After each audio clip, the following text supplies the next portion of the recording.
Guys, নতুন আরেকটা video নিয়ে চলে আসলাম আপনাদের সামনে। দেখতেই পাচ্ছেন হ্যামার ড্রিল মেশিন দিয়ে ফ্লোর ভাঙা হচ্ছে। মূলত এখানে কাজ হচ্ছে স্টিম লাইন রিপেয়ার করা।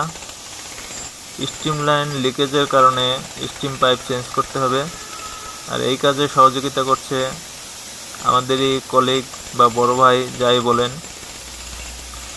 ফ্যাক্টরির যে কোনো টেকনিক্যাল প্রবলেম হলে আমরা সকল ডিপার্টমেন্ট ইলেকট্রিক্যাল, মেকানিক্যাল, সিভিল মিলেমিশে সমাধান খুঁজতে থাকি। তারই একটা অংশ আপনাদের সামনে।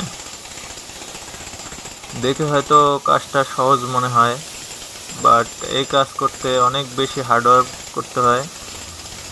সর্বশেষ আপনাদের সাপোর্ট, ভালোবাসা, আমরা এগিয়ে যাব এটাই প্রত্যাশা।